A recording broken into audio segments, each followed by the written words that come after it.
This is Duke University.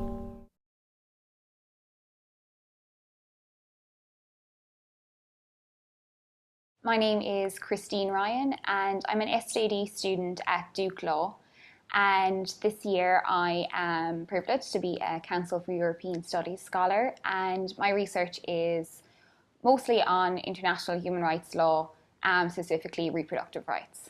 And my name is Alyssa Bowen and I am a second year Ph.D. student at UNC Chapel Hill. I focus on global history with an emphasis on modern Latin America and modern Europe. And I'm also a 2015-2016 fellow for the Council for European Studies. So Alyssa, your research at the moment is looking at the relationship that existed between movements in Western Europe and their support for the Chilean people in the 1970s to 1990s, over that period. Mm-hmm. Yep, I'm looking at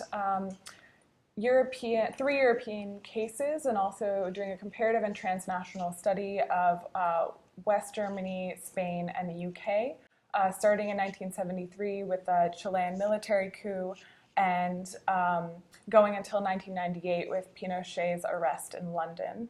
And I'm looking at first the transformation of solidarity movements in Europe with Chile. Within the mid-1970s to late 1970s, began to transform into more of a human rights-oriented groups, using human rights-oriented language versus leftist language. I'm also looking at why human rights. So Pinochet ultimately was arrested in 1998. It was a big surprise to the whole world. He was arrested on human rights violations.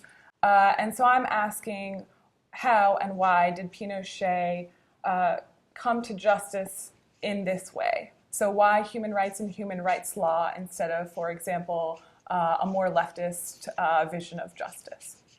Agreed. And you've mentioned there, that it was a movement for the left in Europe and in Chile. And do you feel that there were any particular factors at this stage of your research driving that movement, first of all? And also, was this something that was more European and then transposed to Chile? And what was the relationship there? Mm-hmm. So I'm kind of putting two normally disparate bodies of scholarship together. Mm-hmm. So there's the scholarship that discusses more of domestic opposition to Chile or the exile experience abroad for Chileans. And then there's the scholarship that looks at human rights or solidarity movements internationally with Chile during this period. But I think it's more complex than that. I don't think you can divide the two. And I also think the Chilean exile experience was important for them, for their transformation to become more oriented towards human rights. The role of the church in Chile was very important. It was the Vicaría de la Solidaridad was the only real existing opposition to Pinochet in Chile from the 1973 coup until the end of the 1980s with the return to democracy in Chile. It's so interesting because so much of my research is looking at as well how we frame and claim and use rights. And one thing that I know that you have done as part of your fellowship this year is you traveled to Europe last summer. Did you find that particularly useful? Were you able to get access to good sources there? And how has that framed your research agenda this year so far? So far, it was thanks to the fellowship here at the Council for European Studies. I was very fortunate enough to go to many archives. So I went to two archives in Berlin and the Kew Archive, National Archive in London, and also the Manchester Labour Party Archive there. I found some amazing documents that were really helpful in looking at the language that solidarity activists use, and also the way that Chilean exiles themselves were participating in these solidarity movements. So let's talk a little bit about your project. Okay, great. Yes. So you are looking at international law also, but you're looking more at the relationship between international law and how it can at times exclude women. So I'm focusing on reproductive rights in international human rights law. And as you framed it there, that's exactly it. If you want to find the case in point of how women have been excluded from international human rights law and its development, reproductive rights is the key. What I'm looking at in my research is how we can hopefully reconceptualize how reproductive rights have been framed in international law. I'm looking at the moment, the European Court of Human Rights, but also will draw comparisons with the Inter-American Court of Human Rights, and also more soft law measures in the UN, and as well as the Human Rights Committee and the CEDAW Committee, that's a Convention on the Elimination of Discrimination Against Women. So we do have a lot of law there and a lot of strong human rights law, but there is a problem with the legal framework. We do not have universal reproductive rights in international human rights law. They have yet to be recognised. What I'm focusing specifically on is looking at what type of reasoning or framework we should be using, or we could be using, that are focused on and are developed from, the needs and experiences of women. That's very impressive. Thank you.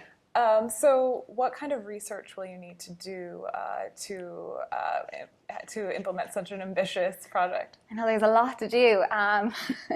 So I'm started with the European Court of Human Rights. I'm from Ireland, and so I'm quite familiar and have followed a lot of the case law and so much of the case law in Europe has emanated from Ireland and Poland. So what I'm looking at is how the law is developing. And originally, I had thought that I could come to all these great feminist theorists who've looked at international law, who've looked at reproductive rights, and devise a framework of equality that I could supplant universally across all the bodies. But I've realised that I can't take that top-down approach. So I'm looking at an approach where I'm going bottom-up, looking at the jurisprudence, looking at principles that I'm developing. I would like my research to potentially be a resource for activists who are using international human rights norms to bring about change. And how did you become interested in this project? There was one major case that came from Ireland in the past number of years. It was the ABC versus Ireland case at the European Court of Human Rights. They found in favour of one of the applicants, but not in favour of two. And basically, in this case, the outcome of it was that the European Court of Human Rights was not going to step in and vindicate the rights of women. And to me, I started thinking, why is it an issue of methodology? Is it, composition of the court? And I felt that a lot of the problem was that by characterising reproductive rights as an issue of privacy and not looking at the broader social context and the discrimination that was happening, the needs of women, the experiences of women were being left out. We'd like to thank the Council for European Studies for allowing us to do this research and to talk with other scholars and discuss our investigations. Thank you for having this discussion with me. Yeah, thanks for telling me more. And again, it is to have the opportunity for the cross-fertilization of ideas and to learn from different disciplines. It does make a difference. I think we'd both agree with that. So, it's great.